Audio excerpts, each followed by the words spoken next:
দুই একটা ফ্র্যাঞ্চাইজি তাদের পেমেন্ট নিয়ে তাদের যে কমিটমেন্ট ছিল সেগুলি রাখেনি বা রাখতে পারেনি, কিন্তু এর বাইরে কয়েকটা ফ্র্যাঞ্চাইজি কিন্তু প্রায় পুরোটা কমিটমেন্টই রেখেছে। কিন্তু ওই ওই দুই একটা খারাপ খারাপ বলবো না, কিছুটা ব্যর্থ ফ্র্যাঞ্চাইজিদের কারণে এই ভালো ফ্র্যাঞ্চাইজি যারা ছিল তাদের কথাগুলো কিন্তু উঠে আসেনি।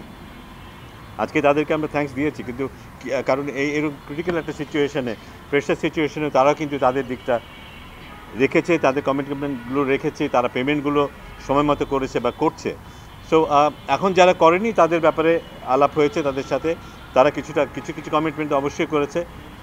আমরা যথেষ্ট ভালোভাবে তাদেরকে মেসেজ দিতে পেরেছি। আমি আশা করি যে পেমেন্টের প্রসেসগুলি কেমন হবে, প্রসিডিউরগুলি কেমন হবে এবং আমাদের এক্সপেকটেশনসগুলো কী, কতদিনের মধ্যে আমরা কী চাই সে সম্পর্কে একটা পরিষ্কার ধারণা আমরা তারা দিয়েছি। তারা কথা দিয়েছে যে তারা সেভাবে এগিয়ে যাবে। বাট আমরা এখন থেকে যেটা হয় যে আগে আমরা একটা আলাপ আলোচনার পরে অপেক্ষা করতাম, একটা সময় আসলে দেখতাম যে হ্যাঁ মোটামুটি কাজ হয়েছে, বাট এখন আমরা অনেক রেগুলার বেসিস চেক করব যে তারা যে কমিটমেন্টগুলো দিয়েছে সেই কমিটমেন্টগুলো তারা ফুলফিল করছে কিনা। মানে ওই অ্যাকচুয়ালি সেই তাদের সাথেই বেশি আলাপ হয়েছে যারা একটু পিছিয়ে আছে বা বেশ খানিকটা পিছিয়ে আছে, এবং সেখানেই তারা কিভাবে সামনে এই এই এই ক্রাইসিসটা নেগোশিয়েট করবে সেটা নিয়ে তাদের সাথে আলাপ হয়েছে, এবং তারা কিছু কিছু কমিটমেন্ট করেছে কিছু কিছু এরিয়াতে কীভাবে করবে সেটা আমরা শুনেছি, জেনেছি, এবং তাদেরকে আমরা কিছুটা সময় দিয়েছি ওই কমিটমেন্টগুলো ফুলফিল করার জন্য। বাট যেভাবে বললাম যে আমরা এখন প্রায় প্রতি মুহূর্তেই আমরা ফলো করব তাদেরকে, তারা তাদের কমিটমেন্টটা কতটুকু রাখছে, তাদেরকে যতটুকু সম্ভব প্রেশার রাখার চেষ্টা করা, সো দ্যাট প্লেয়ারদের পেমেন্টের কথা যদি বলি, বিশেষ করে তাদের দিক থেকে যেন ঘাটতি না থাকে, তারা যেন স্যাটিসফাইড থাকে, এই বিষয়গুলো যেন তারা ইনশিওর করেন।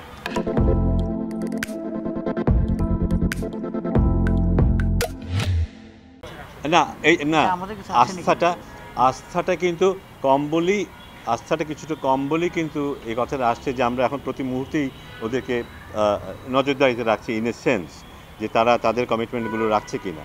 যদি কমিটমেন্ট মোটামুটি তারা রাখতে তাহলে হয়তো আমাদের এতটা বেশি উদ্বিগ্ন হতো না। বাট এখন আমরা অন রেগুলার বেসিস তাদেরকে নজরে রাখবো এবং তারা তাদের কমিটমেন্ট পূরণ করছে কিনা সেটা আমরা দেখতে থাকবো। কেউ পেমেন্ট পায়নি এই কথা কিন্তু সত্যি না। কিছু কিছু ফ্র্যাঞ্চাইজি বিদেশিদেরকে 100% পেমেন্ট করে ফেলেছে, আমাদের রেকর্ড যেটা বলে। হ্যাঁ, স্পেসিফিক এটা তো আমরা জানি, এটা নিয়ে বারবারই আলোচনা হচ্ছে, কিন্তু সেটা নিয়েই আমরা বেশি করে আলোচনা করেছি, রাজশাহীর ওনারের সাথে আমরা আলোচনা করেছি এবং তাকে আমরা আমাদের মতো করে বলেছি যে কীভাবে কী করা উচিত হবে, কী করা সম্ভব এবং তার দিক থেকে আমরা কি এক্সপেক্ট করছি। তো এটা আমরা এখন মনিটর করতে থাকবো, মানে টাইম টু টাইম মনিটর করতে থাকবো এবং আশা করব যে সে একটা পথ খুঁজে বের করবে কীভাবে সে এই পেমেন্টগুলো করবে। সে আমাদের একটা ছবি দিয়েছে যে কীভাবে সে সেটা করতে চায়, আমরা দেখতে চাই যে সেভাবে সে করতে পারছে কিনা। না অবশ্যই, মানে এরপরে তো আমরা যখন এই ধরনের কোনো কাজ করব তখন আমরা নিশ্চয়ই অনেক কিছু ভেবে চিন্তেই করবো। এটা আমরা জানি একটা স্পেশাল সিচুয়েশন ছিল, আমরা নিশ্চিত ছিলাম না এবার বিপিএল করতে পারবো কি না, কয়টা দল নিয়ে করতে পারবো। তারপরে বলবো যে এটা কোনো এক্সকিউজ না, যেটা হয়েছে এই পর্যন্ত এর অনেকগুলো ঘটনা যেগুলো না ঘটা উচিত হয়নি এবং there is no excuse for that আমাদের দিক থেকে আমি বলবো। বাট ভবিষ্যতে এরকম ঘটনা ঘটবে না এটা আমি মোটামুটি নিশ্চিত বলতে পারি।